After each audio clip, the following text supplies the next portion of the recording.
Então, nós podemos começar a nossa aula. Vai ser a segunda aula sobre conceitos básicos de estatística. Vai ser uma continuação do que nós vimos na aula passada.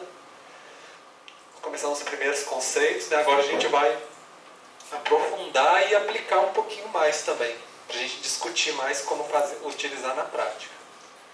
Então, queria começar recordando um pouco o que nós vimos na aula anterior. E aí, queria que vocês pudessem, né, me ajudar com isso. Então, eu queria perguntar para vocês, vocês lembram qual que é a diferença entre população e amostra? Então, me fala. População conjunto das amostras? Oi? População conjunto das amostras? Bom, de uma certa, se você conseguir colocar várias amostras uma do lado da outra, no final você forma, né? Mas você que... a população ela é o todo, né? Isso, exatamente. E a amostra é uma parte Isso. da população. Você Isso. quer pegar como referência para fazer o estudo Isso, da exatamente. população como um todo. Quanto maior a amostra, maior a precisão do que você vai ter de levantamento. Exatamente. É isso mesmo. E a gente discutiu sobre as medidas centrais também, né? A média, a moda e a mediana. Alguém consegue explicar uma ou todas elas, assim, que vocês conseguem lembrar? Como que a gente calcula cada uma delas? Qual que é o significado?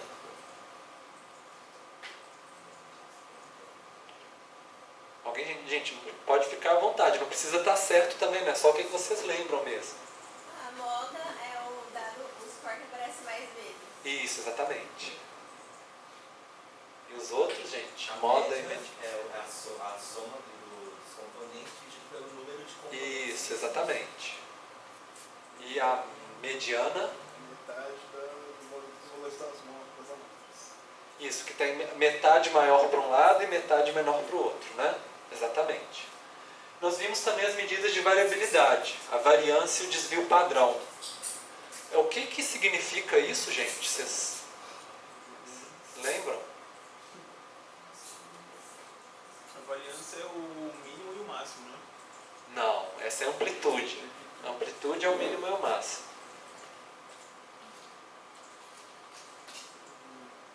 Tem a ver com quão dispersos os dados da amostra estão. Isso, se eles estão muito semelhantes uns aos outros ou dispersos. A gente pode falar dispersos entre si, ou a gente pode falar dispersos em relação à média também, né? Se eles se aproximam à média ou não. E como que a gente diferencia a variância do desvio padrão? Qual que é a diferença entre eles? A variância está elevada ao quadrado e o padrão é Isso. disso. Isso, exatamente. O desvio padrão é na mesma unidade da média dos nossos dados, né? Exatamente essa que é a diferença. Nós vimos a curva normal. Vocês lembram o que é a curva normal?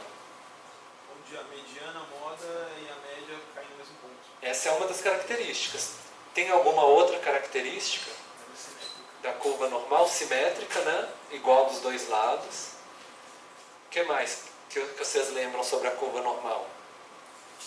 As proporções dela. Ela parecia uma... Deixa eu desenhar aqui, eu acho que fica... Aqui tá cheio de... A curva normal, ela faria mais ou menos uma boca de sino, né? Assim, né? Que seria a forma quando a gente olha para ela. Então, vocês já falaram, ela tem a moda, a média, a mediana, elas caem no mesmo lugar, ela é simétrica para os dois lados, né? E ela é um modelo, né? Um modelo ideal dado por uma equação matemática que faz essa forma. E nós vimos as distribuições de frequência e de probabilidade. Vocês conseguem definir ou diferenciar o que seriam as distribuições de frequência e de probabilidade?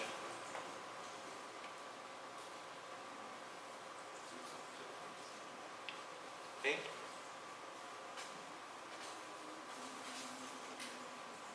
O que vocês acham?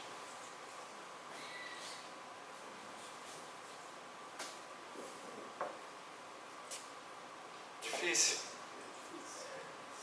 A distribuição de frequência é quantas vezes que se repete cada valor nos nossos dados, né? A gente construiu um histograma, que era um gráfico de barras, né? E a de probabilidade? A probabilidade é um modelo que é descrito por uma equação matemática, né, que faz uma forma, que a curva normal é uma distribuição de probabilidade. E que a gente usa esse modelo para tentar responder perguntas assim: quão provável é que tenha um dado com esse número?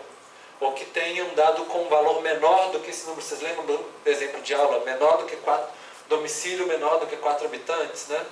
A gente usa as distribuições de probabilidade para calcular isso. Nós vimos também uma curva normal padrão. Vocês lembram o que diferencia a curva normal padrão de uma curva normal em geral? É que ela tem a média igual a zero e o desvio padrão igual a... Exatamente, é isso mesmo.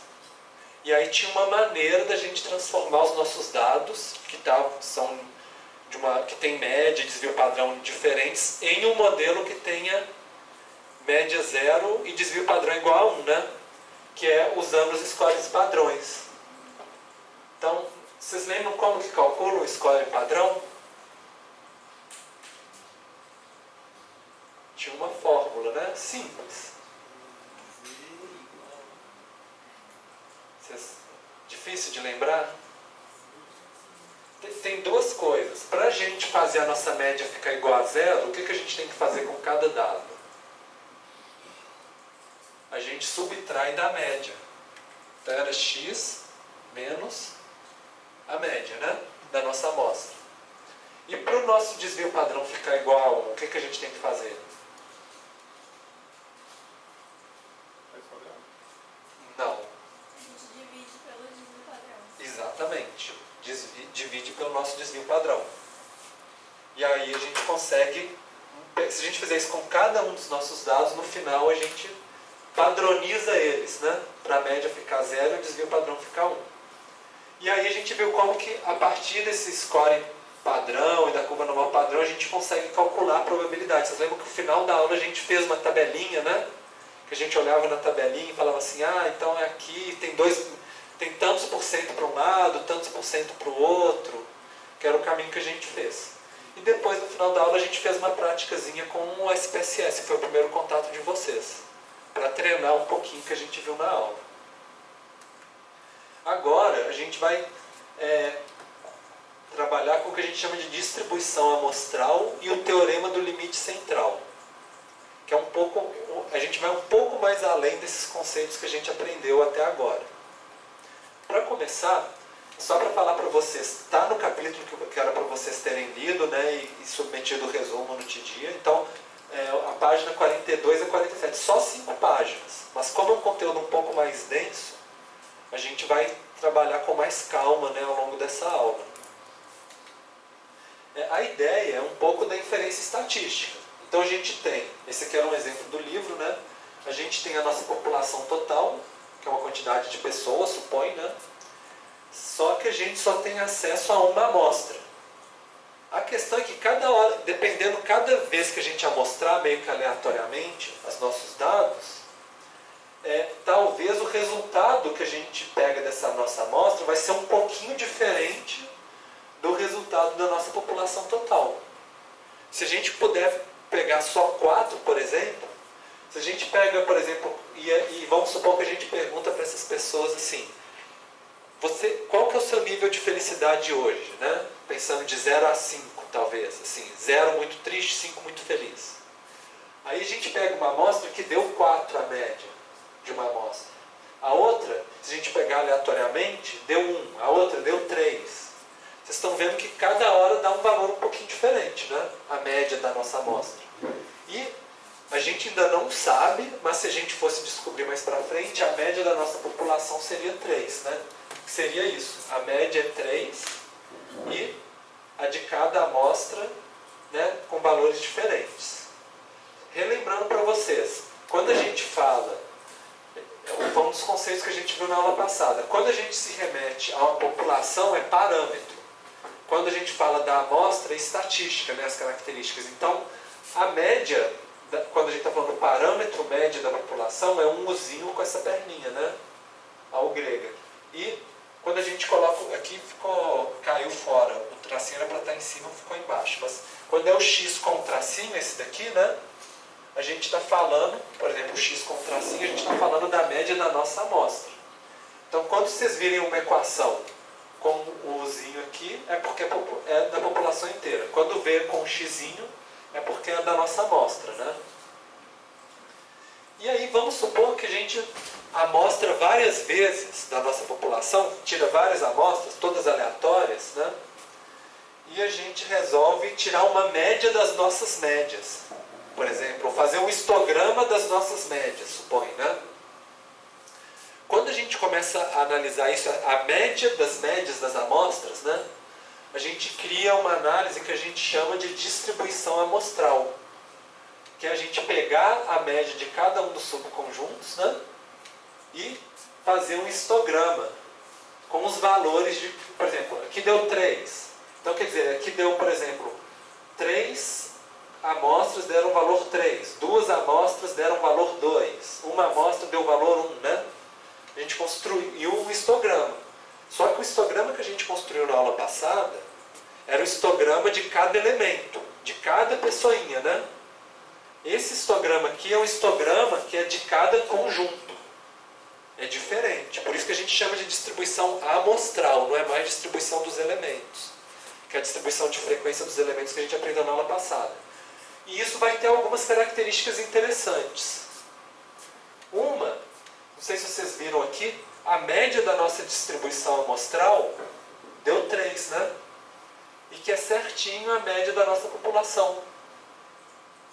Então, se a gente pegar muitas amostras e construir um histograma, a média do valor de cada uma dessas amostras, no final a gente vai chegar na média da população. Então, isso é uma característica interessante, né? Se a gente quisesse descobrir o da nossa população, só tem acesso a algumas amostras, né? A gente cria um histograma e a gente acha a média dele. Então, é um jeito. Mas tem uma outra característica. Então, uma outra característica interessante é que quando a gente faz a distribuição amostral, os dados parecem que ficam na forma de uma curva normal. Isso é bem interessante. Porque eu tinha falado para vocês, a curva normal ela é algo teórico, né, feito por uma equação matemática, mas tem vários momentos, quando a gente estuda estatística, que de repente aparece uma distribuição que parece uma curva normal. Por isso que ela é tão importante para a gente, essa distribuição normal. E aí, ela fica numa forma de distribuição normal. É uma que a gente vai precisar disso depois. E a outra questão, que aí já seria quase que um problema, que a princípio a média é a mesma, né? Só que o desvio padrão desse histograma aqui, se a gente calcular o desvio padrão, quer dizer, a diferença entre as médias das amostras, né? Ela vai ser diferente do desvio padrão da nossa população. Porque, na verdade, a nossa população, se a gente pega cada elemento pode ser bem diverso entre si. Como aqui a gente está pegando médias, então no fundo ele vai ser menos diverso, o desvio padrão vai ser menor. E é um desvio padrão, e aí isso vai ter uma propriedade que a gente vai ter que ver. Mas é interessante assim, ele é menor, mas a gente consegue estimar ele. Mas assim, só para dar um exemplo para vocês. Vamos supor que esse aqui, a gente pega dados de ligações interurbanas, de quanto tempo que elas duram, por exemplo, né? Em questão de segundos, por exemplo, de uma operadora de telemarketing, por exemplo. Aí se a gente pegar os dados, por exemplo, da população, seria mais ou menos uma curva assim. Isso parece uma distribuição normal, gente? Por que não? Ela é negativamente assimétrica. Positivamente? Assimétrica. Uhum. Exatamente, ela não é simétrica, né? Ela é assimétrica. E vamos supor que a gente pega uma amostra dessa população, 100 ligações, 200 ligações, por exemplo. E aí na hora que a gente faz o nosso histograma de frequência da nossa amostra, deu uma coisa mais ou menos assim. Parece, né? É uma amostra mais ou menos representativa. Mas ela também é assimétrica, né? Do mesmo jeito, porque a gente pegou cada elemento. Agora vamos pensar que a gente pega a nossa população e tira várias amostras de 100 ligações. e constrói a nossa distribuição amostral. Aí o resultado desse aqui. Estão vendo que quando a gente pega os valores das médias das amostras e faz o histograma, ele parece muito mais com uma distribuição normal, não parece? É mais ou menos isso. Eu tentei dar um caso um pouco mais aplicado para vocês verem, né? Como que se você usa cada elemento, pode não ser normal, mas quando você tira a média das amostras, o resultado fica praticamente uma normal. Então, e aí assim, essa característica, por ser aproximadamente uma curva normal, e a gente conseguir calcular a probabilidade, né? A gente vai conseguir estimar o desvio padrão da nossa distribuição amostral se a gente tiver só uma amostra. Isso é uma coisa bem interessante, porque na prática, né, nos nossos estudos, muitas vezes a gente só tem acesso a uma amostra, não é? A gente não tem acesso a tantas assim. Mas a gente pode simular a partir de uma amostra só qual que vai ser o nosso desvio padrão da nossa distribuição amostral. Tem uma técnica para fazer isso, tem uma fórmula, que é essa daqui. Olha só, o erro padrão, que seria o desvio padrão das médias das amostras, né? Que a gente chama de erro padrão, ele é igual a desvio padrão da nossa população, só que a gente não tem acesso ao desvio padrão da nossa população, né? Aí como é que a gente faz para estimar o desvio padrão da nossa população a partir do desvio padrão da nossa amostra? Lembra que tinha uma fórmula? A fórmula do desvio padrão era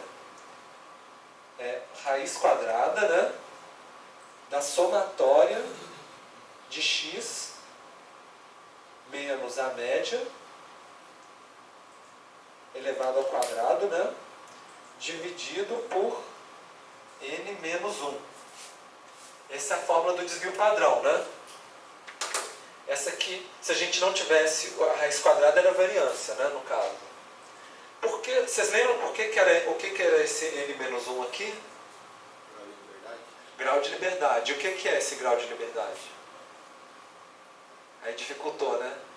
Precisão. Sim? Aumentar a precisão. Isso, é mais ou menos assim uma penalidade. Se a gente quisesse calcular o desvio padrão, se a gente tivesse todos os elementos, a gente não precisava colocar esse menos 1 aqui. Só dividia por ele, né? Mas como a gente só tem uma amostra, a nossa amostra ela tem um desvio padrão que ela é ligeiramente diferente da população. E aí a gente faz esse ajuste aqui, de dividir por n menos 1 em vez de n. E a gente viu na aula passada que quanto maior a nossa amostra, esse ajuste vai fazer muito pouca diferença. Por exemplo, entre dividir por 300 ou por 299, vai dar um resultado muito semelhante. Agora, se a nossa amostra for pequenininha, por exemplo, só 4, né? Dividir um valor por 4 ou por 3, vai dar uma diferença muito grande. Então, essa penalidade aumenta para amostras muito pequenas, né? Então, olha só, a gente, é um caminho, olha só, a gente tem uma amostra só, a gente usa essa amostra, o desvio padrão dela, para inferir o desvio padrão da nossa população, né? E a gente vai usar esse desvio padrão para tentar achar o desvio padrão da distribuição amostral, que a gente não tem ainda, né? A gente só tem uma amostra. É tudo uma inferência atrás da outra, né? Mas a ideia é que o desvio padrão da nossa distribuição amostral, ela é o desvio padrão da nossa população dividido pela raiz do número de elementos da nossa amostra. Por quê? Quanto maior a nossa amostra, menor vai ser a diferença entre a média de cada uma das amostras. Por exemplo, se a gente tem aqui 110 pessoas, suponho, e a gente faz amostras aleatórias de 100 pessoas, pega 100 ao acaso, tira a média. Depois coloca essa pessoa de volta, pega 100 de novo, aleatório, e tira a média. Essas médias vão ser muito semelhantes, né, entre si. Agora, se a gente pega só 4 de cada vez, elas podem dar valores bem diferentes uns dos outros. Então a ideia é essa: quanto maior a nossa amostra, mais mais semelhantes elas vão ser entre si, se a gente tirar várias amostras, do que se a gente pegar amostras muito pequenas. Aí pode variar muito, né? Se eu pegar 2 de vocês e tirar a média da idade de vocês, será que eu vou ter muita certeza, por exemplo, se eu pegar outros 2 e tirar a média, pode dar um valor bem diferente, né? Do que se eu pegasse um conjunto grande. Então, essa é mais ou menos a questão, né? Então, vocês estão vendo que vai depender de 2 coisas. Depende do desvio padrão e depende do número, da quantidade da nossa amostra. Dessas 2 coisas. Bom, e aí só para brincar um pouco com vocês, o que está em jogo aqui, né? Nesse cálculo do erro padrão. É o seguinte, a gente calcula a média da nossa amostra e a gente quer saber assim, qual que é a margem de erro em relação à média da população. Então, essa figurinha é só para pensar assim, a gente tira a média da amostra, ela fala assim, nossa, eu errei de quanto em relação à média da nossa população, né? Esse é o significado do erro padrão. É pensar, a gente tira uma amostra, mas se a gente tirar uma amostra e der o valor 2, né? Ela errou em 1 unidade a média da nossa população. Se tirou um valor 5, ela errou em 2 unidades, né? Então a gente quer calcular um pouco assim, quanto menor for o nosso desvio padrão aqui, maior é a chance de que o nosso dado vai bater com a média da população. Porque a nossa média a gente consegue inferir a média bem. E aí a gente vai ver, para ter menor erro padrão, tem que ter menor desvio padrão e muito elemento na nossa amostra, né? Se a gente tiver 100 elementos, vai dividir por 10. Porque 100, raiz quadrada de 100 é 10, né? Se a gente tiver só 4 elementos, a raiz quadrada de 4 é 2. Estão vendo como que vai dar 5 vezes a diferença, né? Uma redução no erro padrão. Se a gente tiver só 4 ou se a gente tiver 100 elementos. Bom, então vamos tentar capitular. Eu falei muita coisa para vocês. Vamos tentar rever passo a passo. Primeiro, a gente quer utilizar a média da amostra para saber a média da população, né? Aí, só que tem um problema, que amostras diferentes vão ter valores de média diferentes. Esse é o nosso problema. A gente quer calcular esse erro padrão, que é essa ideia de quanto bem que a média da nossa amostra acerta ou erra, né, em relação à média da nossa população inteira. E aí, esse erro padrão a gente vai estimar por essa fórmula. Então, essa fórmula do erro padrão fala assim, qual que é o grau de certeza que a gente tem de que a média da nossa amostra equivale à média da nossa população inteira. Isso que está em jogo, toda essa história que eu falei para vocês.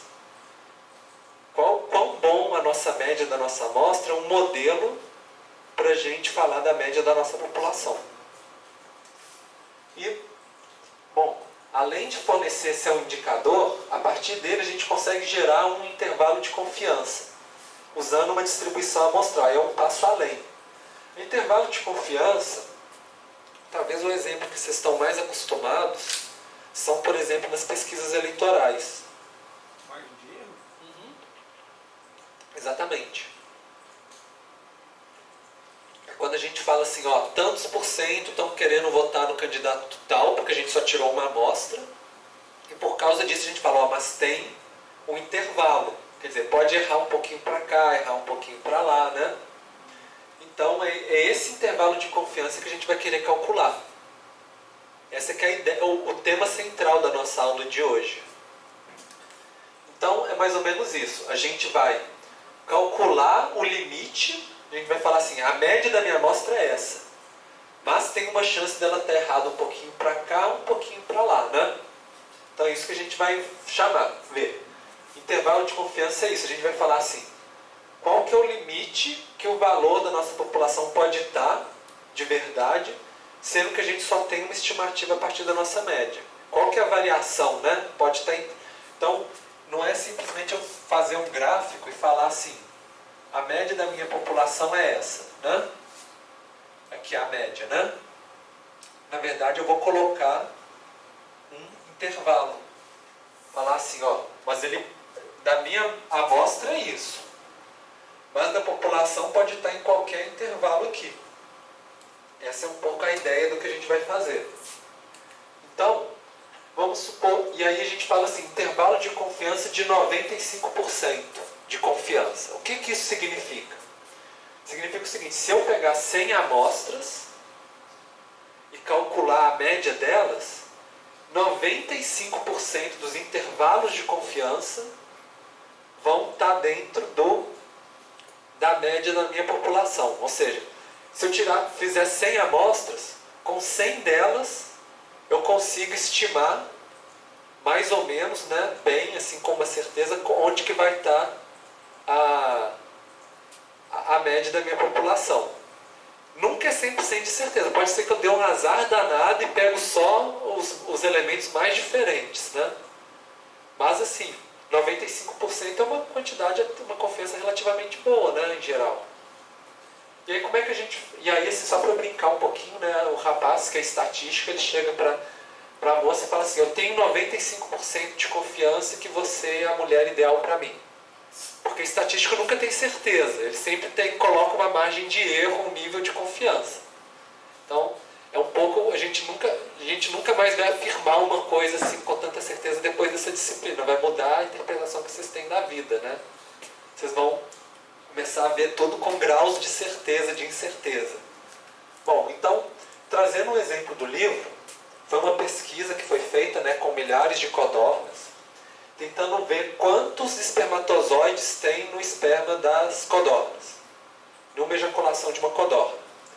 E aí, tem uma população imensa, tirou 50 amostras, com grupos de codornas. Para cada uma delas, calculou a média e um intervalo de confiança, falando assim, olha, essa é a média da minha amostra, mas eu tenho 95% de confiança de que a minha população inteira de codorna está dentro desse intervalo aqui. Seria o que a gente fala assim, ó, talvez não seja, é uma amostra, né? O real talvez esteja aqui dentro. Aí, se a gente tirar 50 amostras, por exemplo, 51 amostras no caso, né?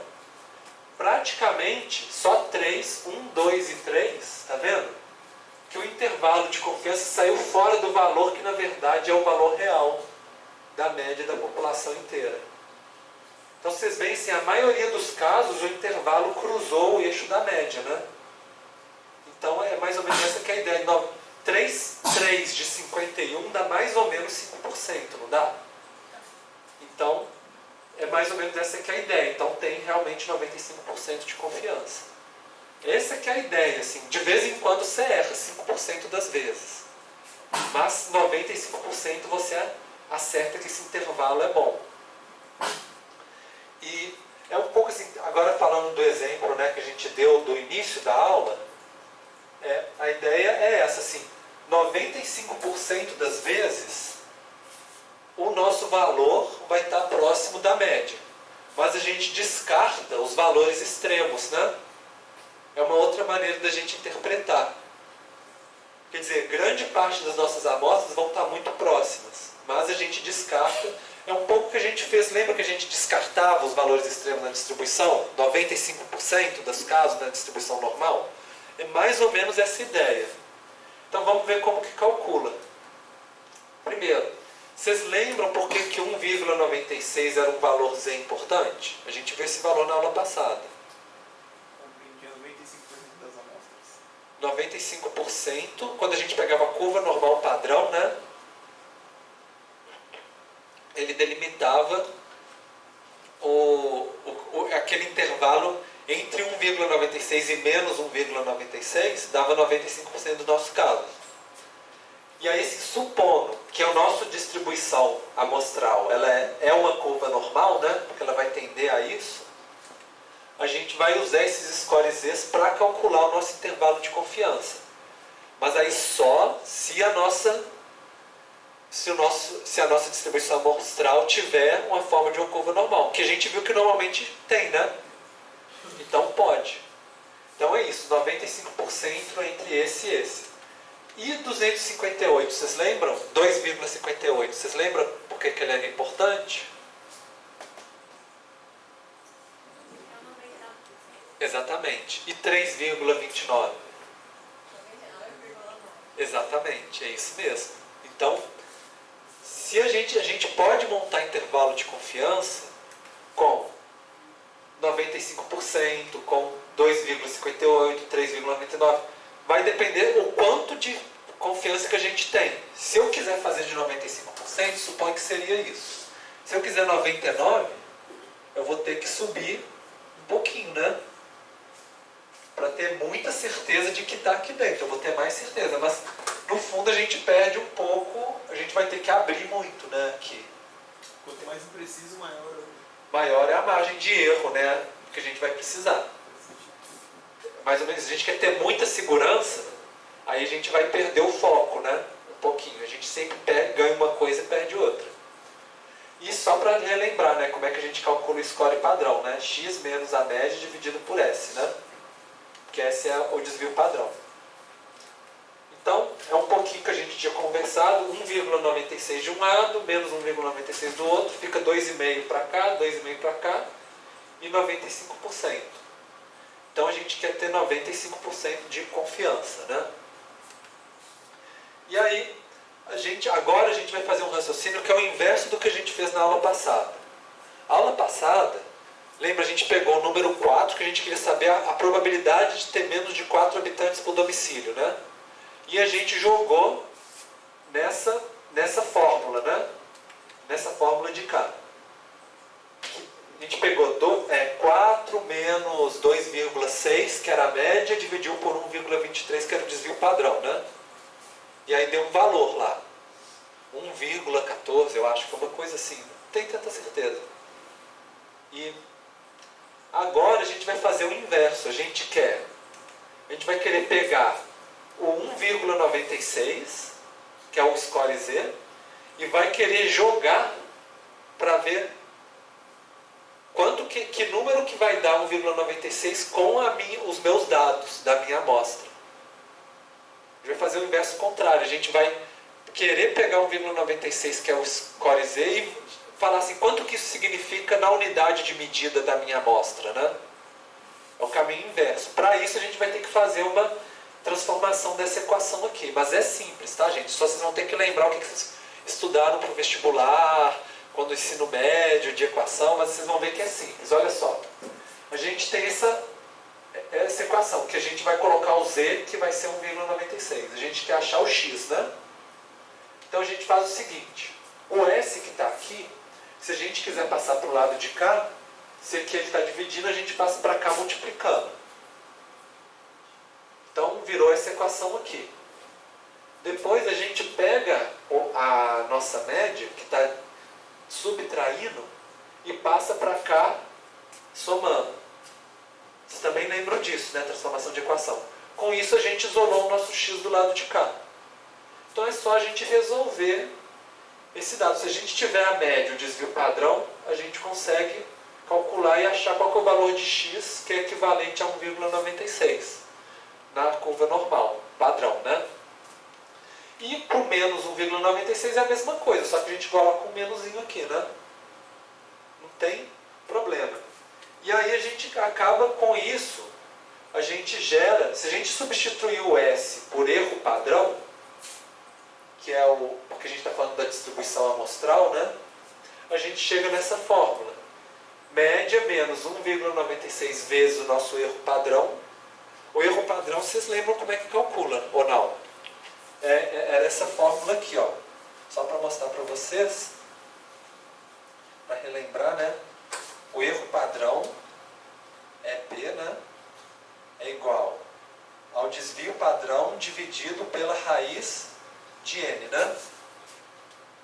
Então a gente calcula o nosso erro padrão, multiplica por 1,96 e a gente faz a subtração, média menos isso. E média mais isso, né? Porque o intervalo de confiança ele é sempre tanto para cima quanto para baixo da nossa média. A gente pega os dois limites. Então a gente consegue calcular. Bom, isso aqui eu já falei. Então é isso aqui. E se a gente quisesse calcular o intervalo de confiança de 99% de confiança? O que a gente teria que mudar aqui na nossa fórmula?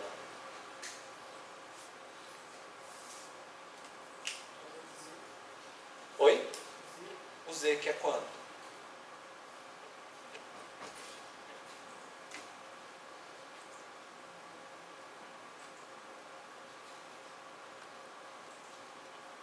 É 2,58 que a gente tinha falado, né? E o de 99,9 é 3,29. Então, ficaria nessa fórmula. A gente só aumenta, né? Vocês estão vendo que quanto maior, o que a gente tinha conversado, quanto maior o intervalo de confiança, mais a gente vai ter que acrescentar na nossa margem de erro, no final, para a gente conseguir calcular o nosso intervalo. Então, esse 99,9 vai ser um intervalão. Esse aqui vai ser um pouquinho menor, né?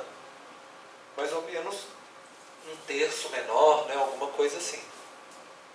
Bom, então, vamos ver um exemplo. Vamos supor que a gente quer fazer uma pesquisa do preço do metro quadrado em um bairro. A gente pega vários apartamentos, vê o preço do metro quadrado de cada apartamento e a gente descobre que nessa amostra, a gente não consegue amostrar todos os apartamentos, né? Mas a gente, de imóveis, mas a gente descobre que na nossa média, na nossa amostra que tem 100 imóveis, a média é R$ 3.800 por metro quadrado, só que tem um desvio padrão de 1.500. Então vocês veem que varia bastante, né? Em geral, vai de 1.000 e pode ir de 2.300 até quase uns 6.000, né? O valor assim. E o erro, primeiro a gente vai calcular o nosso erro padrão. Vocês lembram, o erro padrão é desvio padrão dividido pelo número de elementos, que é 100, né? Então, para a gente jogar na fórmula é fácil, 1.500 e raiz quadrada de 100. No final deu 150 o nosso erro padrão. Lembra que o erro padrão é o quê? É o desvio padrão da nossa distribuição amostral, né? Não é o dos elementos. E tem uma coisa interessante desse erro padrão, é que a gente está calculando esse erro padrão, o quanto que a nossa média da nossa amostra pode errar, né? Pode errar em geral em relação à população total. Mas na fórmula aqui, usa só o valor da nossa amostra, né? Em nenhum momento ela leva em consideração a quantidade de imóveis total no bairro.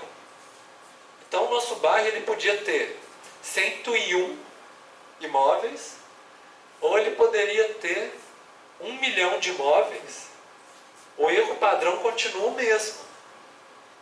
Às vezes é meio contraintuitivo isso, né?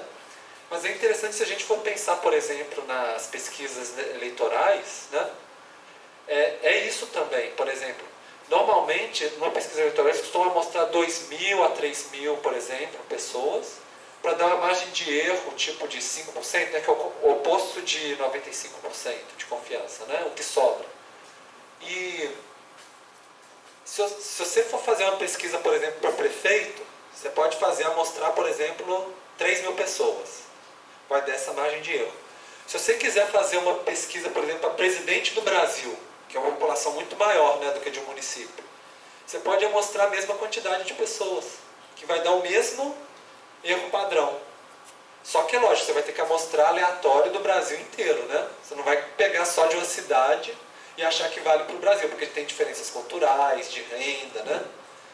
Mas se você fizer realmente aleatório, você não precisa se preocupar com a sua população total. Só com a sua amostra você já consegue achar o seu erro padrão.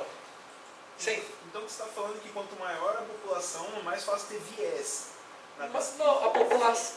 porque se você não amostrar direito, né? Se você não for aleatório o suficiente. Isso, exatamente. Você tem que tomar um cuidado, por exemplo, você vai fazer uma pesquisa para o Brasil inteiro, o pessoal do Nordeste pode pensar diferente do pessoal do Sudeste. Então, se você tem que ser realmente aleatório. Você não vai amostrar só aqui em São Paulo e achar que o resultado de São Paulo vai ser o do Brasil inteiro. Aí não vai dar certo, né? Então, muitas vezes, como é difícil amostrar aleatoriamente as pessoas no Brasil, por exemplo, o que as empresas de pesquisa fazem? Elas tentam dividir. Tantas em tais lugares, tantas de tais faixas de renda, né? Pelo menos para tentar garantir que vai ser mais ou menos distribuído. Isso é um debate grande nos estatísticos. Então, uns falam que tinha que ser totalmente aleatório, outros falam que vale a pena essas estratégias de diferenciar propositalmente. Até hoje não se tem uma resposta, um consenso entre os estatísticos. E a gente não precisa entrar tanto nisso agora, porque nos trabalhos de vocês já vão pegar os dados prontos, né? Vocês não vão amostrar. Aí normalmente a gente confia que é uma boa amostra. Mas é lógico que vocês podem ter um pouco de viés crítico, né, e pensar que às vezes pode não ter sido também. Às vezes tem problemas na amostragem. Uma coisa muito comum é quando por exemplo, dados de violência doméstica, por exemplo. Nem todo mundo reporta violência doméstica para a polícia. Algumas pessoas, principalmente as mais pobres, né, elas sofrem e não falam para a polícia. Então tem um problema na nossa amostragem dos dados, por exemplo, né? Não é totalmente aleatório. Bom, então, mas no nosso caso aqui, a gente pegou um erro padrão de 150, né? Aí a gente consegue calcular os nossos limites, o nosso intervalo, usando essa fórmula. Olha só, a média, que é 3.800, menos 1,96 vezes 150, que deu 3.506. O limite inferior, que a gente está diminuindo, né? E aqui a gente está aumentando, com 95% de confiança. Então a gente pode falar, a nossa resposta, que a gente chegou nesses dois, né? Superior e inferior, falar assim, 95% de confiança de que a média do nosso bairro está entre esses dois valores aqui. A nossa média que a gente achou da nossa amostra era 3.800. E aí a gente criou um intervalo de confiança usando essa fórmula, né? De cá que eu mostrei para vocês. Isso é um pouco que... E com isso vocês entenderam agora como que a gente faz esses intervalos. Agora sim, uma outra coisa importante. Isso aqui são só para... Eu falei para vocês que a distribuição amostral ela aproxima de uma curva normal, né? Mas principalmente quando a gente tem muitos dados na nossa amostra. Se ela for muito pequenininha, aí começa a dar uns problemas. E aí para ajustar, a gente tem que fazer outros ajustes. Então para isso a gente entra numa distribuição de probabilidade que não é a normal. É uma que a gente chama de distribuição T de Student. Student é porque foi um estatístico que ele assinava os artigos deles com pseudônimo, né, um nome anônimo que ele assinava como estudante. Hoje em dia ninguém faz mais isso, mas antigamente era relativamente comum. E ele, no estudo dele, ele mostrou assim, quando você pega uma amostra muito pequena, a sua distribuição anormal, a distribuição amostral, né, ela não aproxima tanto de uma curva normal, ela muda. Então, para mostrar a figura, assim, o que ele pensou, seria mais ou menos o seguinte. Esse azul aqui, não sei se está dando fácil para vocês verem, né? É uma distribuição normal. Aqui, quando ele está falando graus de liberdade, é aquele N-1, tá? Para a média, no caso, né? N-1. Então, quando ele fala que grau de liberdade é igual a 30, ele está falando que é uma amostra de 31 elementos, para a gente estar calculando a média. Aí, a de 30 deu quase em cima da curva normal. Então 30, a princípio, está muito parecido com a distribuição normal. Se a gente começa a diminuir e pega, por exemplo, uma amostra com 6, que aí do grau de liberdade fica 5, né? N-1, aí já cai para cá. Com 3, que aí o grau de liberdade fica 2, cai para cá. E se tiver só 2 elementos, já cai para cá. Então, o que está acontecendo com a nossa distribuição? Ela está achatando, né? Então, esse é um dos problemas, que normalmente a gente tenta ter uma amostra, de que eu falei para vocês no primeiro dia de aula, tenta ter pelo menos uns 30 elementos de estudo de caso no trabalho de vocês. Um dos motivos é porque fica mais próximo de uma curva normal. E aí é mais fácil da gente trabalhar. Quando começa a ter muito pouco elemento, aí começa a sair fora de uma curva normal, os nossos modelos já não começam a não comportar muito bem. Lógico, a gente tenta fazer esse ajuste da curva de student.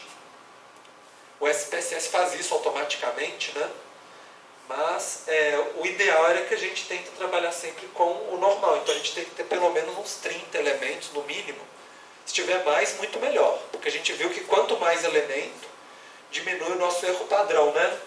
Porque a gente aumentou o número de elementos, o nosso erro padrão diminui. A gente começa a estimar melhor a população a partir da nossa amostra. E, bom, então é mais ou menos essa ideia que o grau de liberdade é o n-1, né, que eu tinha falado para vocês. E aí, a aula passada eu mostrei a tabela da curva normal padrão e tem uma tabela da curva do student.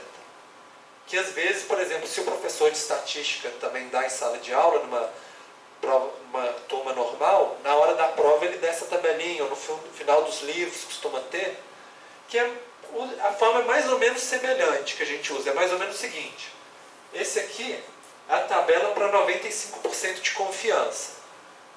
A gente vê que se a nossa curva fosse normal, o 95% de confiança, por exemplo, 0,05, né, ele dá 1,96, que é o valor, né, de uma distribuição normal. Se tiver menos de 120 elementos, ele começa a mudar o valor para 95% de confiança. E aí, por exemplo, se tiver 30, nós tiver 5, em vez de a gente usar 1,96, a gente vai usar 2,57. Quer dizer, vai ter um erro maior, né? Estão vendo?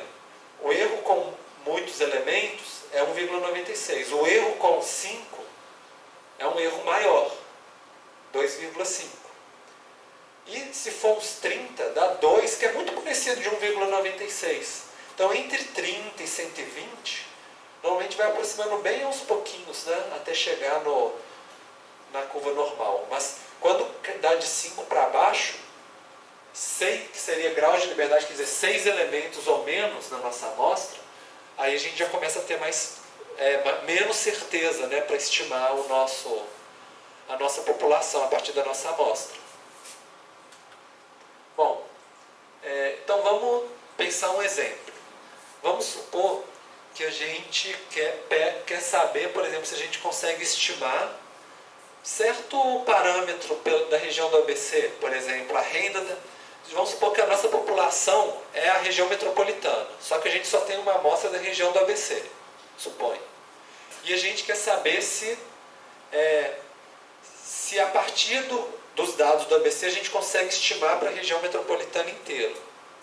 Mas aí vem uma pergunta: será que a região do ABC ela não é diferente do restante da região metropolitana? Será que eu posso realmente fazer isso, né? Ou será que a região do ABC tem umas características peculiares que não deixam, que vão dar um resultado muito diferente do restante da região metropolitana? Aí a gente costuma fazer certos testes para a gente conseguir descobrir se pode ou não pode fazer isso. Então, só para isso, uma ideia que a gente poderia fazer: a gente calcula a média do ABC e calcula a média dos outros municípios, ou de uma outra amostra na região metropolitana, né? E aí a gente calcula o nosso intervalo de confiança. Para dar um exemplo para você, supõe que aí deu isso. Ó. No ABC, essa aqui seria a média de renda, por exemplo, alguma coisa assim. E esse aqui é o nosso intervalo de confiança calculando o erro padrão. Aquela fórmula, né? 1,96, né? Que a gente usou agora. E esse aqui é o da outra amostra de outros municípios da região metropolitana. Parece estar bem diferente, né? Então, vocês acham que a gente pode usar a região do ABC para estimar desses outros municípios? Está parecendo que está meio ruim, né? Normalmente, a ideia que está por trás, existe assim, toda uma teoria estatística para isso. E a outra metade que a gente não vai ver do livro de Descobrindo a Estatística, ela estuda só esse tipo de assunto, mas a gente vai aprender só o conceito visual. A ideia é o seguinte: se esse intervalo de confiança não se sobrepõe a esse intervalo de confiança daqui, então a gente pode falar que são conjuntos diferentes, que a gente não pode usar um para tentar inferir o outro. Agora vamos supor que a gente tentou, isso aqui era um exemplo, vamos tentar que a gente tentou fazer de novo com outra característica, por exemplo, expectativa de vida. E aí deu um valor assim. Vocês estão vendo que agora o intervalo de confiança, ele sobrepõe ao outro, né? Então a gente já não pode falar com 95% de confiança que a gente não pode utilizar esse para prever esse. Porque tem uma chance que o daqui a gente vai prever que vai bater no de cá, né? É mais ou menos essa a ideia. A gente usa os intervalos de confiança para tentar saber se duas regiões são realmente diferentes uma da outra, aí a gente não pode usar a amostragem, né? Ou se elas são parte da mesma população, que a gente pode usar para fazer as nossas análises. É um pouco essa a ideia. Bom, então isso aqui é só um exemplo, né? A gente tem, por exemplo, de margem de erro de eleição. Então, nesse caso, vocês acham que isso foi em 2016, né? Eu acho que teve a eleição lá nos Estados Unidos. Aí, numa das pesquisas, quando a Hillary Clinton ainda estava, né, querendo se candidatar e tudo, a gente deu isso aqui, que deu 43% para o Trump e 42% para a Hillary, né? Só que a margem de erro, né, o nosso intervalo de confiança, ele estava se sobrepondo. Que é um pouco que a gente viu nas eleições brasileiras quando a pessoa falava de empate técnico, né? Que apesar de ter uma tendência maior do Trump ganhar, na verdade, isso aqui é de uma amostra. E para a população inteira podia estar tanto para cá quanto para cá, né? E o da Hillary também. Então a gente não tinha tanta certeza. A gente não pode falar que é realmente diferente um do outro, com 95% de confiança, né? Bom, então agora vamos fazer a nossa prática no SPSS, para a gente botar em prática isso que a gente aprendeu na aula de hoje. Que eu acho assim, eu podia ficar até colocando mais equações para vocês e tudo, mas eu acho que a maneira mais fácil é a gente botar em prática para vocês utilizarem. Então eu vou pedir para vocês abrirem o SPSS e os computadores que vocês conseguem acessar o drive da pasta alunos, tem lá na rede alunos, MTI, aula 4, mas eu coloquei no TDIA também. Tem tanto os slides de aula, quanto tem esse arquivo SAV. Então, para vocês abrirem os slides de aula, se vocês quiserem acompanhar, e o arquivo SAV que a gente vai abrir no SPSS. Na aula passada a gente só digitou manual, né?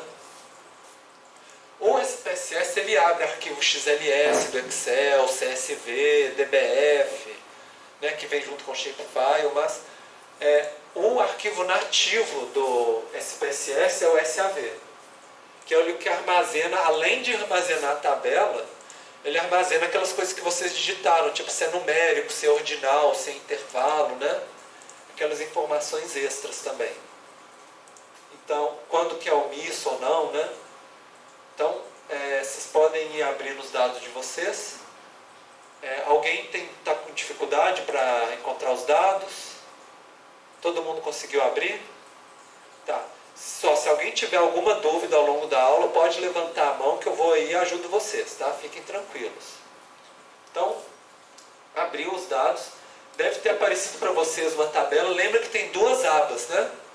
Tem uma aba que vocês conseguem ver os dados, visualização de dados, e tem uma aba de visualização das variáveis, que vocês podem explorar um pouquinho. Vocês vão ver que na visualização de dados tem o código do IBGE, e cada um é um município, tem o nome do município, né? O código do IBGE do município ele é um número menorzinho, menos algarismo do que o do setor censitário. Mas se você tem o shapefile de município do IBGE, você consegue usar essa tabela, né, para você fazer o que a gente fez na aula passada, que é de fazer a junção, né, e jogar no QGIS e ver o mapa com essas variáveis aqui.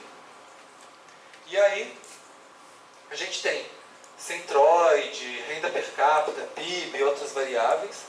E aqui na aba de cá a gente tem a visualização, quais que são numéricas, quais que não são.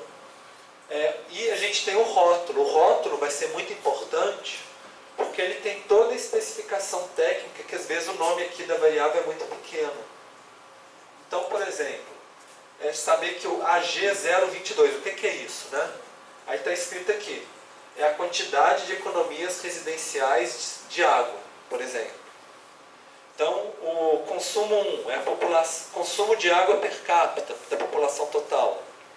Esse, além de ser uma boa fonte de informação para vocês, esse aqui também vai ser o nome que vai aparecer nos gráficos do SPSS.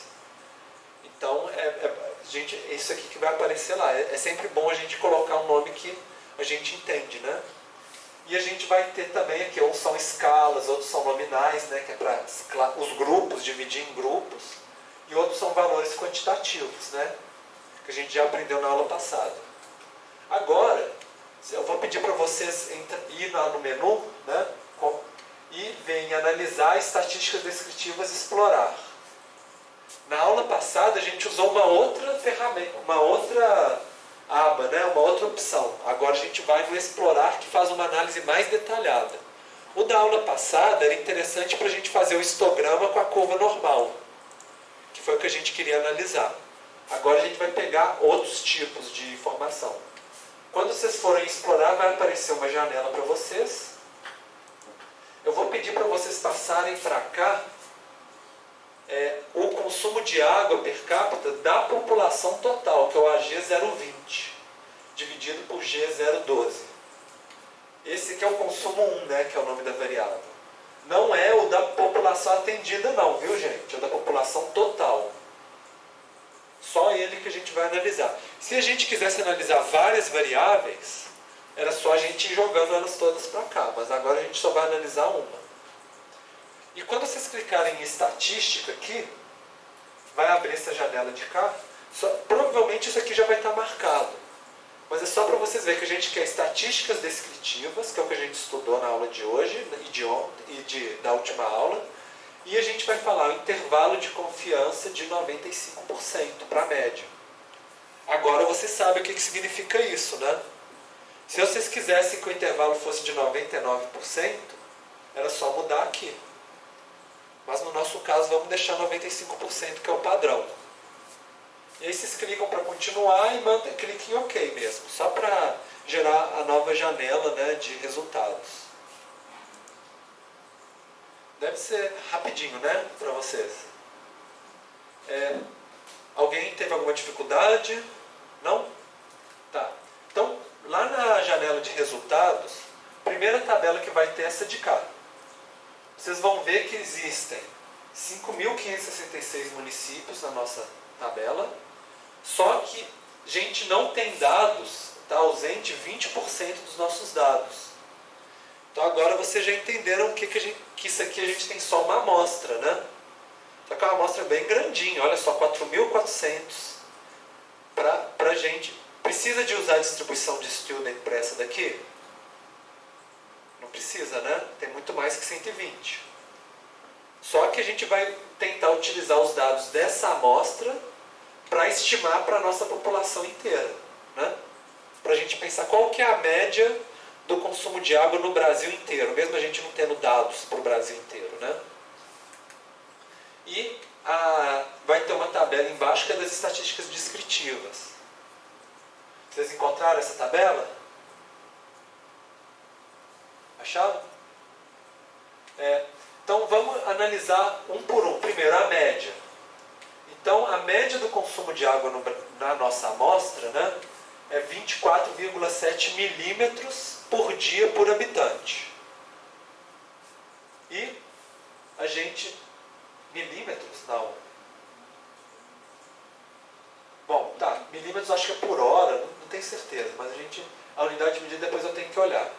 E ele tem um erro padrão aqui do lado, né? Porque se a gente quiser usar a nossa amostra para medir para o Brasil inteiro, por exemplo, vai ter esse erro padrão. Esse erro padrão, ele é calculado, né, por essa fórmula, né, que é o desvio padrão sobre raiz de n, né? Não está aqui ainda não. É o desvio. O erro padrão é o nosso desvio padrão aqui, dividido pela raiz quadrada do número total de elementos, que é 4.400 na nossa amostra, né? E o intervalo de confiança, quer dizer, o mínimo 24,28, 25,25 para 95%, aí usou essa fórmula de K.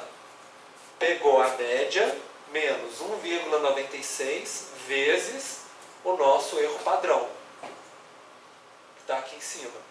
Aí a gente achou esse aqui, que é o que está aqui, né? Ou vocês nunca vão precisar usar essa fórmula para calcular, mas é mais para vocês entenderem como é que o SPSS chegou nesse valor aqui. Bom, também tem esse 5% da média parada. O que significa esse 5% da média parada? Você descarta os 2,5% valores maiores, os 2,5% valores menores e tira a média só dos 95%. Seria mais ou menos essa ideia, né? Que a gente já viu essa figura antes.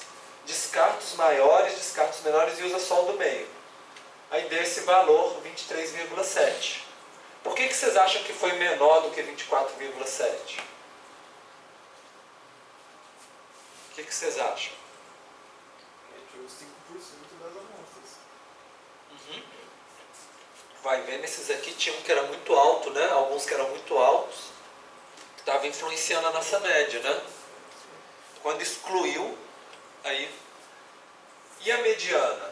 22,35, também foi menor do que a nossa média, né? Vocês lembram em que situação que a mediana é menor do que a média? Quando é positivamente assimétrica.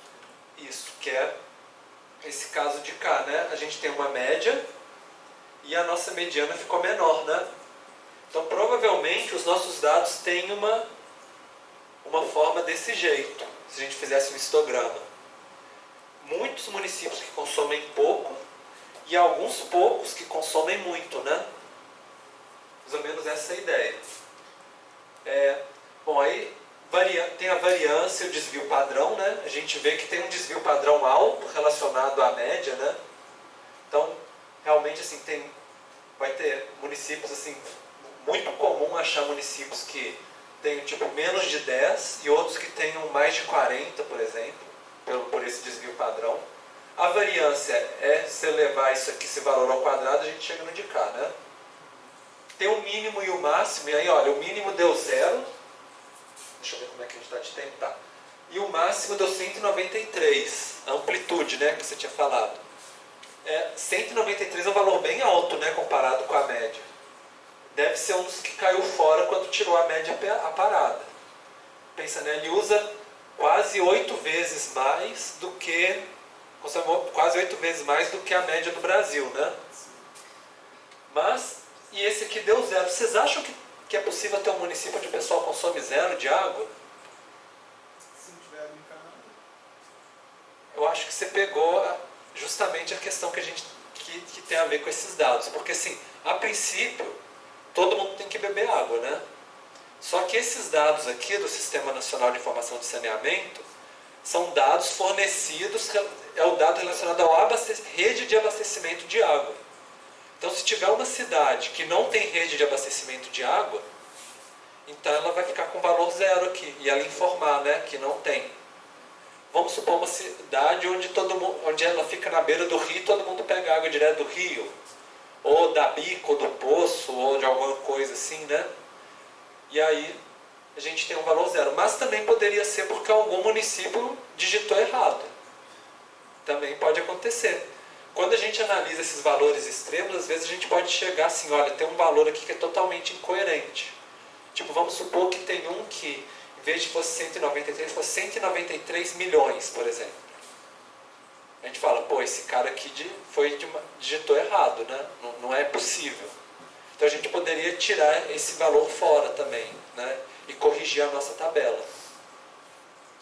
Às vezes tem problema de vírgula e ponto, né? Porque às vezes assim, era vírgula, o município digitou ponto e aí ficou um valor maior, acontece esse tipo de coisa. Bom, a gente também teve a questão da assimetria. E aí eu acho que é interessante porque agora tem um indicador da assimetria. Quando a assimetria é positiva, e aí esse valor deu positivo, né? Dá uma forma mais ou menos desse. Lembra que a gente tinha olhado, né, que era mais ou menos isso que parecia que ia ter. Então, o valor de assimetria deu esse aqui. Se o valor aqui fosse negativo, aí ele ficaria assim. E se o valor fosse zero, seria mais ou menos uma distribuição simétrica. Então, esse é um indicador. Eu não vou entrar em detalhe com vocês como que calcula. Tá lá no livro, tem mais detalhe. Mas é só para a gente usar ele como indicador, né? E a curtose, né, no caso, aí eu tenho essa figura de referência para vocês verem. Quando o valor é positivo, ele parece o vermelho. Quando o valor é zero, seria o da curva normal, né? E quando o valor é negativo, ele fica do azulzinho. Vocês lembram o nome que a gente dá para cada uma dessas distribuições aqui? Alguma coisa, sei lá. Mas isso quer dizer que os valores são muito... A disparidade entre valores é muito grande, então? Na verdade, é o contrário. Está querendo falar que, na verdade, eles estão muito agrupados. Tá? Seria mais ou menos a ideia, né? E só para lembrar, esse é o leptocúrtico, esse é o platicúrtico, né? Pensando num prato, né? E o mesocúrtico, que é a curva normal. Bom, agora a gente vai refazer, agora que a gente já viu, né? E assim, só para mostrar para vocês, também tem um erro padrão que ele calcula. Pensando assim, que a gente tem a simetria da nossa amostra. Se a gente quiser usar essa simetria para a gente pensar na simetria da população total do Brasil, a gente pode colocar uma margem de erro também, se a gente quisesse, usando o erro padrão. Também, porque pode ser que seja um pouquinho diferente quando a gente vê para o Brasil inteiro, né? Agora a gente vai refazer a nossa análise. Então, eu vou pedir para vocês irem de novo, né, estatística descritiva, explorar, voltar lá. Só que a gente vai fazer exatamente a mesma coisa, a mesma análise. A única coisa que a gente vai mudar é que a gente vai escolher aqui nessa lista de cá a região do país e jogar aqui na lista de fatores. Na prática, o que isso vai fazer? Ele vai pegar o Brasil, pegar esse valor aqui, mas analisar para cada grupo de região do país. Vai fazer, no caso, 5 análises diferentes. Se a gente quisesse colocar por micro-região, por estado, aí ia dividir mais ainda, né? Mas por enquanto tá bom para a gente começar. Então assim, a estatística descritiva vai ser 95%, do mesmo jeito, só vai acrescentar essa de cá. E aí clique em OK para rodar a análise. Conseguiram direitinho? Não tem erro, né? Tá tranquilo. Então, vamos ir lá para os dados dos resultados, então. Vocês vão ver que tem... Antes a gente tinha o valor de total, omício e válido só para o Brasil inteiro. Agora a gente tem para cada uma das regiões. E aí a gente vê, por exemplo, que a população total no norte e no centro-oeste tem muito menos municípios que as outras regiões, né?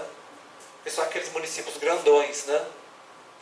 E também a porcentagem de omissões varia muito de um para o outro. A gente vê que na região norte tem muito mais omissão do que nas outras regiões, né? E aqui é a nossa amostra. A gente vai ter 3 com grandes amostras, né? O Nordeste, o Sudeste e o Sul. O Centro-Oeste com 372 e o Norte com 210.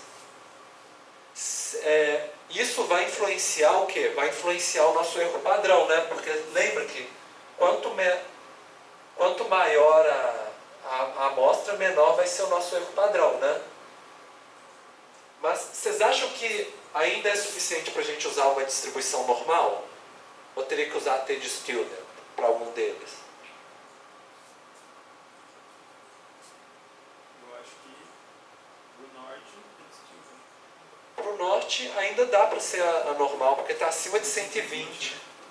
Então, por enquanto dá. Se a gente dividisse por estado, aí talvez alguns estados tipo Amapá, Roraima, aí talvez já ficasse uma amostra muito pequena. Mas por enquanto ainda dá para a gente usar. Para análise estatística, 210 é uma quantidade até que é razoável para a gente fazer uma análise estatística. Bom, dados, né, a gente vai ter dado, aqueles dados que a gente tinha para o Brasil inteiro, agora a gente vai ter para cada região, cada uma delas. Então, como é que a gente está de tempo? Bom, eu vou dar um minutinho para vocês, só para vocês darem uma olhada, o que vocês acham que é diferente de uma para outra. Assim, vocês olham individualmente em silêncio, tá? Só para vocês darem uma olhada nos dados, para não pegar vocês de surpresa conforme a gente for falando. Tenta dar uma olhada assim, onde que é maior cada parâmetro, menor. Então vocês já olharam nas tabelas. Agora vamos começar a comparar. Primeiro, as médias, né? Vocês estão vendo que a média, por exemplo, do Nordeste é menor do que a menor do Brasil, né? De consumo de água. E qual que é a maior do Brasil? É no Sudeste, né? Vocês veem que tem uma diferença. E depois vem, né? Assim, Nordeste, Norte, Sul, Centro-Oeste, Sudeste, né? E agora, tem os limites, tem o erro padrão de cada um, né? E aí, assim, a gente vê que o erro padrão, por exemplo, no Norte, é bem maior, né, do que por exemplo, do Nordeste.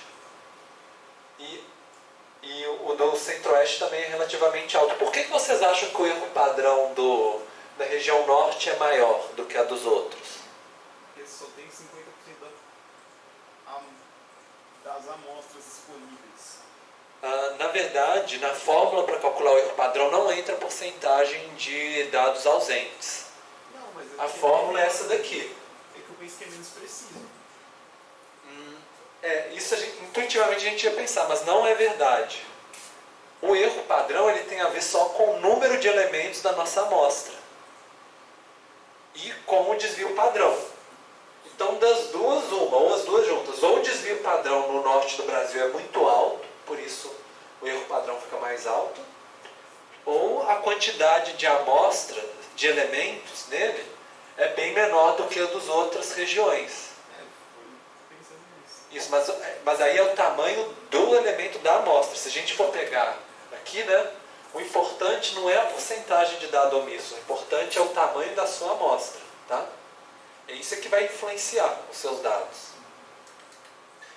E, bom, aí a partir do erro padrão, né, a gente vê assim que o menor ficou no Nordeste. Seja porque o desvio padrão no Nordeste é menor, ou porque tem muitos municípios, né, na nossa amostra. E aí, a partir disso, calculou os limites, superiores e inferiores de 95%.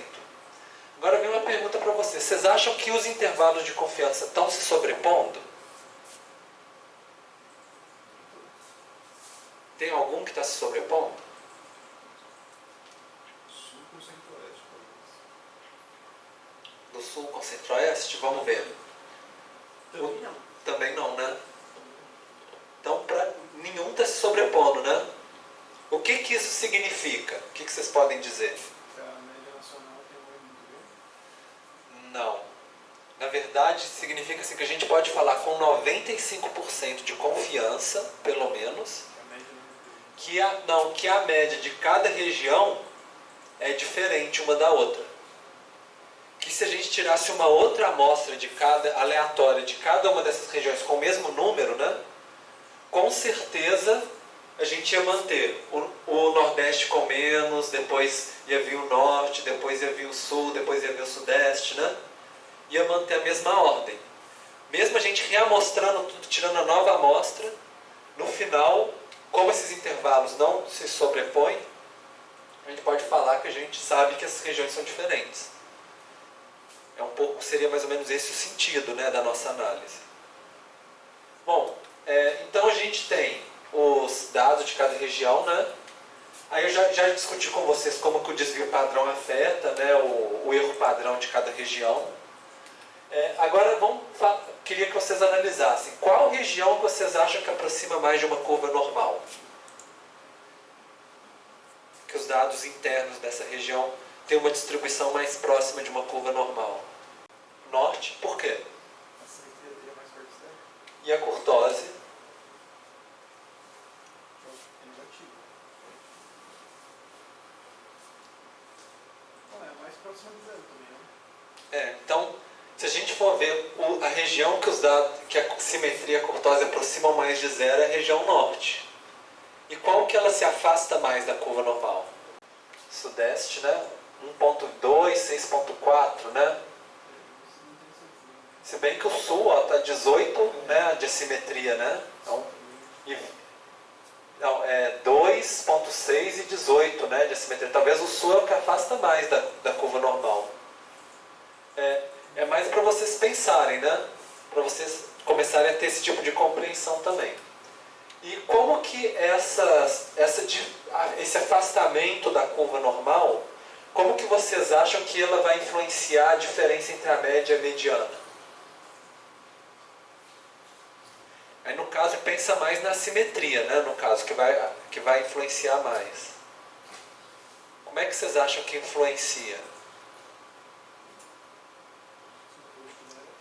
Compara a média com a mediana em cada região, para vocês verem o que é. Se vocês conseguem perceber alguma diferença.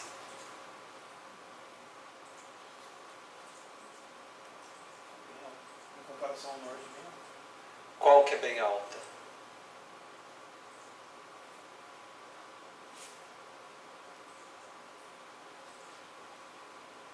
Bom, vocês podem perceber, olha só, no norte, né?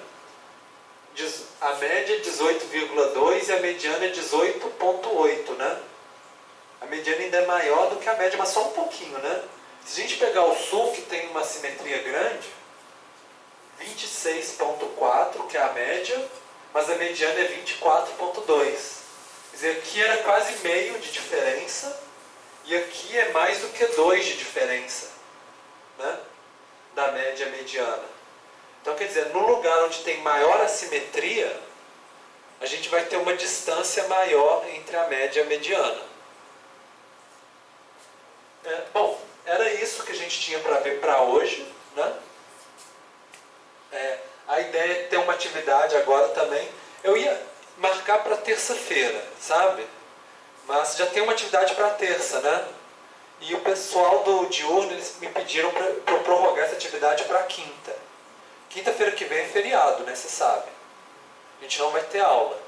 Mas é porque o pessoal falou que para ter um pouco mais de tempo para vir aqui no laboratório, já que vai ter interrupção das atividades do FABC amanhã, né? A reitoria informou, então a princípio vocês não viriam aqui para usar laboratório, não teriam acesso. Então eu vou colocar essa atividade para quinta-feira. Acho que já mudei, não tenho certeza, provavelmente lá no dia. E aí assim, tem uma atividade que é para terça e essa que é para quinta. Essa daqui tem uma parte individual que é mais a teórica. Diferença entre desvio padrão e erro padrão, o que é intervalo de confiança, como interpretar, né, intervalo de confiança. Isso vocês usam os slides, a gravação da aula, o livro também, né? E tem uma parte em grupo, que essa que é a parte que é mais importante, eu acho. Que é para vocês fazerem uma planilha com pelo menos 3 variáveis para o trabalho final de vocês. E para vocês, cada um do grupo, escolher uma variável e fazer essas análises que a gente viu na aula de hoje e na aula passada. Ver a média, ver a simetria, fazer o histograma, intervalo de confiança. Para vocês começarem, a ideia é que cada semana vocês vão fazer um pedaço do trabalho final de vocês. Essa é a primeira parte. No final, quando vocês forem fazer todas as atividades, no final vocês vão ter o trabalho completo, né? Então, para o pessoal que ainda está explorando os dados, agora é a hora de vocês focarem nisso e trabalharem os dados de vocês. Pode ser que essas 3 variáveis vocês resolvam mudar ao longo da disciplina, mas agora vocês têm que ter pelo menos 3 para fazer a atividade de vocês, tá? E aí vocês já começam a fazer as primeiras análises. Lembrando assim, se alguém quiser fazer no final de semana, não tem o SPSS, aí vocês podem usar o PSPP, que ainda dá para fazer muita coisa dessas atividades no final de semana, porque o PSPP é gratuito, né? Dá para instalar em casa. Mais para frente na disciplina já fica um pouco mais difícil, tá? Então, esse aqui vocês submetem individualmente, esse aqui vocês podem submeter individualmente também, mas aí cada um com a sua variável, né? No caso. Tá? Alguém? Se vocês tiverem alguma dúvida relacionada ao trabalho também, eu vou ficar aqui agora, E eu posso ajudar vocês a tirar dúvida, né? Se alguém ainda tiver com alguma insegurança sobre que variável escolher, onde encontrar, aí é só vocês pararem para... Vocês podem vir aqui para conversar, mas no mais é isso. E aí até a gente encontra então na terça-feira que vem, tá? Não tem um fichamento para vocês fazerem, que agora é mais para vocês focarem em levantar os dados de vocês também para os trabalhos, tá? Então é isso. Então até a próxima.